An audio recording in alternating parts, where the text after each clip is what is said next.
കൊച്ചിയുടെ സ്വന്തം മലങ്കര ഓർത്തഡോക്സ് സഭയുടെ സുഹൃത്ത് പ്രൊഫസർ കെ വി തോമസ്, കേന്ദ്രമന്ത്രി ശ്രീ കെ വി തോമസിന്റെ ആശംസാ പ്രസംഗം. ഈ മഹാസമ്മേളനത്തിൽ അധ്യക്ഷത വഹിക്കുന്ന മലങ്കര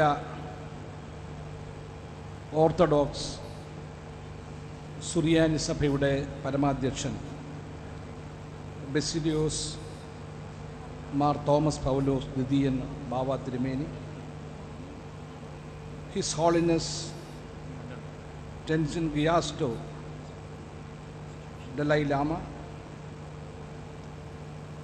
നമ്മുടെ എല്ലാം പ്രിയങ്കരനായ മുൻ രാഷ്ട്രപതി ഡോക്ടർ APJ അബ്ദുൽ കലാം, പ്രിയങ്കരനായ കേരള മുഖ്യമന്ത്രി ശ്രീ ഉമ്മൻചാണ്ടി, വേദിയിലുള്ള അഭിമന്യ പിതാക്കന്മാരെ, ബഹുമാന്യരെ, മലങ്കര ഓർത്തഡോക്സ് സുറിയാനി സഭയുടെ ലക്ഷക്കണക്കിന് വരുന്ന വിശ്വാസി സുഹൃത്തുക്കളെ, ഞാൻ പ്രതിനിധാനം ചെയ്യുന്ന കൊച്ചി മഹാനഗരം ധാരാളം സമ്മേളനങ്ങൾക്ക് ഭാഗമാക്കായിട്ടുണ്ട്. പക്ഷേ ഇന്നത്തെ സമ്മേളനം പതിനായിരങ്ങൾ തങ്ങളുടെ വിശ്വാസം മലങ്കര ഓർത്തഡോക്സ് സുറിയൻ സഭയിലും ആ സഭയെ നയിക്കുന്ന ബസീലിയോസ് പൗലോസ് ദ്വിതീയൻ കാതോലിക്ക ബാവയിലും അർപ്പിച്ചുകൊണ്ടുള്ള വലിയൊരു വിശ്വാസത്തിൻ്റെ സമ്മേളനമായിരുന്നു. ഈ സമ്മേളനത്തിൽ കടന്നു വന്ന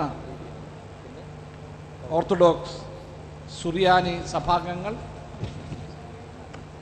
1960 നീണ്ട വർഷക്കാലം ലോക ക്രൈസ്തവ സമൂഹത്തിൽ പാരമ്പര്യം കൊണ്ടും സംസ്കാരം കൊണ്ടും ക്രൈസ്തവ കാഴ്ചപ്പാടുകൊണ്ടും ഉന്നതമായ സ്ഥാനീയം വഹിക്കുന്നവരാണ്. കാത്തോലിക്കേറ്റ് സ്ഥാപിച്ചിട്ട് 100 വർഷം കഴിയുന്നു.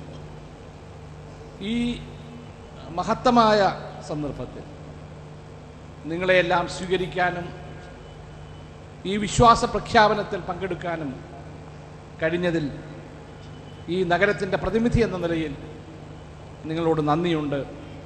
നിങ്ങളെ ഓരോരുത്തരെയും ഈ മഹാനഗരത്തിലേക്ക് സ്വാഗതം ചെയ്യുന്നു. ജയ് ഹിന്ദ്.